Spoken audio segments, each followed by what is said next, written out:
Ayun na mga kababayan, sinong naaliw, sinong nabuisit, sinong nag-init ang ulo sa ginawa nitong si Amy Baba kagabi dyan sa rally ng Iglesia ni Cristo mga kababayan, na bigla sang sumugod doon na parang lasing na kung ano-ano na naman ang pinagsasabi.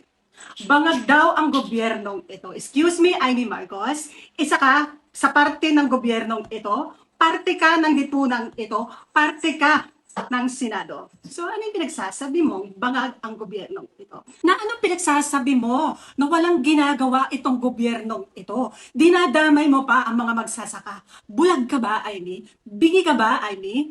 Hindi mo ba nakikita lahat ginagawa ng kapatid mo? Nagbibilad sa araw, sinusuyod ang mga kabundukan, nagpapagawa ng mga irrigation, nagpapatubig para sa mga palayan, para sa mga magsasaka. Di ba nakikita yon, Amy Marcos? Dahil nagbubulag-bulagan ka. Pangalawa, Amy Marcos, lahat ng mga magsasaka, o sige, wag na natin lahatin, Amy Marcos, namimigay ng lupain ang administrasyong ito. Yung mga hindi nababayaran na mga lupa noon, ngayon pinamimigay na at bayad pa ng gobyernong ito.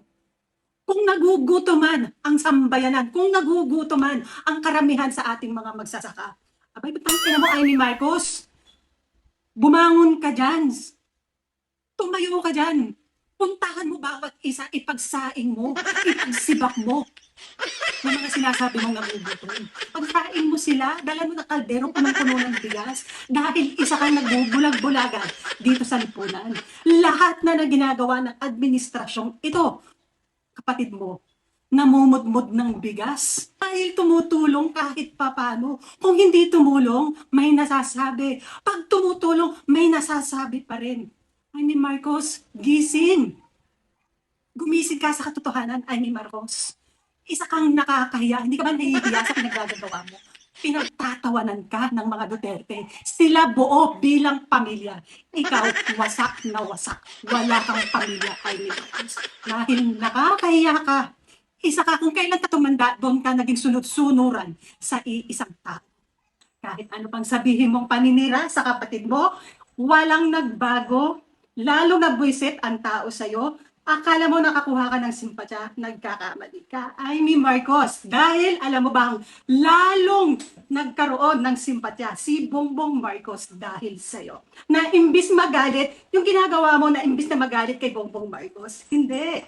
Lalong nagkaroon ng habag ang taong bayan dahil sa ginawa mo. Sa'yo na inis ang taong bayan. Anong klaseng kapatid ka, Amy Marcos? Napaka walang kwentang kapatid sa buong mundo.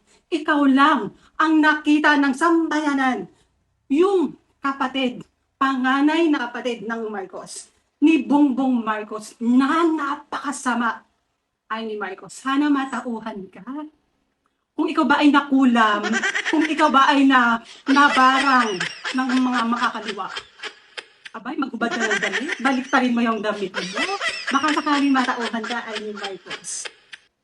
Kahit anong gawin mo, siraan ng siraan ang administrasyon ng kapatid mo. Hindi magbabago ang pananaw namin para mahalin si Bongbong Marcos. Sige, wag ka na bilang kapatid. Kami na lang ang magmamahal kay Bongbong Marcos. Ay, Marcos.